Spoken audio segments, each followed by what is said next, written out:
भारत खबरें रही जो हो सही। Hello hello. जी। हाँ भैया। विश्व हिंदू महासंघ के जिला अध्यक्ष अखिलेश जी से बात हो रही है। जी भैया जी। जी, अंकुर श्रीवास्तव न्यूज भारत चैनल से हम बात कर रहे हैं। जी जी भैया। जी, एक वीडियो अभी वायरल हो रहा है काफी कि डॉक्टर हैं महिला चिकित्सालय में, डॉक्टर ममता रानी, हाँ तो हाँ उनके ऊपर कुछ आरोप आप लोग लगा रहे हैं कि किसी कोई लड़की है जो जिसपे हाँ। जी, क्या ये प्रकरण है? गौर थाना क्षेत्र के अंतर्गत एक नाबालिग लड़की है जी जी जिसको एक मुस्लिम बहला फुसला करके भगा ले गया था, जी तो जिसमें पुलिस काफी तत्परता दिखाते हुए उसको जी जी गिरफ्तार करके लाई है। तो उसी का डॉक्टरी होना था। जी तो उसमें वो लड़की थोड़ा सा जो है बिहेव कर रही थी, जी जी क्योंकि उसका जो है ब्रेन वॉश किया जा चुका है। ब्रेन वॉश बहुत तगड़ा करते हैं लोग। नाबालिग बच्ची अभी 15-16 साल की, उसको बहुत जानकारी तो है नहीं। हाँ हाँ तो वो जो डॉक्टर है वो उसका ब्रेन वॉश कर रही थी। जी जी वो बता रही थी कि मुस्लिम कोई खराब थोड़ी नहीं होते हैं, मुस्लिम में शादी करना कोई अपराध थोड़ी नहीं होता है। जब वो लड़की चाह रही तो आप लोग शादी कर दो। उसके परिवार से इस प्रकार से बातचीत की। जी, जबकि वो लड़की नाबालिग है, उनको पता है उसके हाँ, बाद भी। वो उसको पता है कि वो लड़की नाबालिग है, उसके बाद भी। तो उसके परिवार के लोगों ने मुझे फोन किया। जी जी मैं किसी कार्य से बाहर था, तो मैं अपने युवा मोर्चा के जिला अध्यक्ष सौरभ तिवारी जी को मैंने फोन किया। हमने कहा आप जाकर के थोड़ा देखिए क्या मामला, वहाँ इस प्रकार की बात आ रही है। जी जी तो जब वो वहां जाते हैं तो लड़की से वो एक लिखवाती है कि जब मैं बड़ी हो जाऊंगी तब मैं शादी जो है उससे करूंगी। इस प्रकार का एक पत्र उससे लिखवा करके लड़की से लेती है वो जी डॉक्टर डी। जी जी और परिवार के लोग वो बात बताते हैं, तो वो जब डॉक्टर से पूछते हैं तो डॉक्टर उन पे जो है भड़क जाती है और उन पे जो हमारी युवा मोर्चा के अध्यक्ष जी हैं जी जी उनसे जो है गलत बर्ताव करती है, मिसबिहेव करती है। जी जी तो उनके द्वारा मुझे सूचना दी जाती। मैंने कहा तत्काल इनका एक वीडियो बना लीजिए। तो इस पे जैसे ये इतना प्रकरण है, इस पे जैसे जो थाने पे जो भी गौल थाना इस पे कार्रवाई कर रहा है वो तो अलग की बात है, लेकिन जो डॉक्टर द्वारा इस प्रकार से भ्रमित करके कार्य किया जा रहा है, इस पे क्या स्टैंड आप लोगों का रहेगा?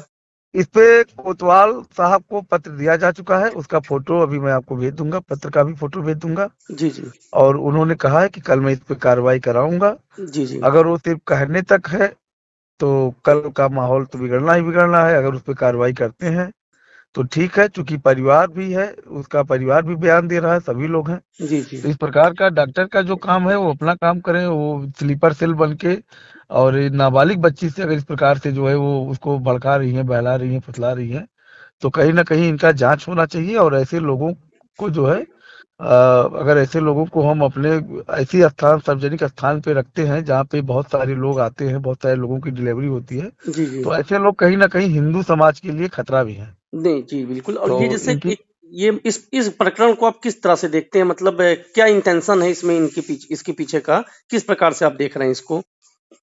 देखिए, अब ये तो पता करना पड़ेगा कि ये भीम आर्मी से है कि क्या है। जय भीम जय भीम जोड़ के, क्योंकि जो है मानसिकता इस समय लोगों का इतना बदल चुका है। पड़ोसी देशों से भारत को तोड़ने के लिए, मोदी सरकार को गिराने के लिए तमाम फंड भेजे जा रहे हैं। जातिवाद बस्ती में आप देख ही रहे हैं, चरम पर है। जी तो मेरा मानना है कि जातिवादी संगठनों को सीधा विदेशों से चीन, पाकिस्तान, बांग्लादेश और अन्य जो देश हैं जो भारत की अखंडता को तोड़ना चाहते हैं, वो लोग फंड मुहैया कराते हैं। उस फंड से ये जातिवादी संगठन जो है हिंदुओं के बीच में जहर घोर करके हिंदू को हिंदू से लड़ाने का कार्य करते हैं। आपने भी देखा होगा तमाम मामलों में जितने जातिवादी संगठन हैं, उनसे जाति के लोगों की बहन बेटियों के साथ जब मुस्लिम लव जिहाद करते हैं, जब उनके मुस्लिम उनको मारते पीटते हैं, उनकी जमीनों को कब्जा करते हैं, तो जातिवादी संगठन कहीं छिप जाते हैं, बिल में चले जाते हैं, कुछ नहीं बोलते हैं। जी जी वही जब कोई हिंदू हिंदू से उन्हीं की जाति के लोग हिंदू और किसी अन्य हिंदू से कोई बात होती है तो ये लोग आके पूरा बवाल खड़ा करते हैं। जी जी ये एक जातिवाद का माहौल बना करके पूरे जिले का, प्रदेश का, देश का माहौल खराब करने का प्रयास करते हैं। जी तो जी मुझे जो शंका है कि ये भी कहीं ना कहीं उस गैंग में है, डॉक्टर जो है, जी जी और ये जातिवादी मानसिकता से घृणित है और ये इस प्रकार का इसलिए कदम उठा रही है। ठीक है प्रणाम। ठीक, प्रणाम।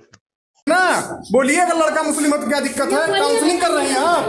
हाँ, आप यहाँ मुस्लिमों की एजेंट बन रही हैं? बताइए, नहीं क्या दिक्कत थी बताइए। लड़का मुस्लिम है तो क्या हुआ? आप लड़की को समझा रही हैं, बताइए। यहाँ जवाब दीजिए मैडम, अभी तो आप बोल रही थी, आप बोलिए फिर से, बताइए। और कह रही थी लड़का मुस्लिम है तो इंसान नहीं है।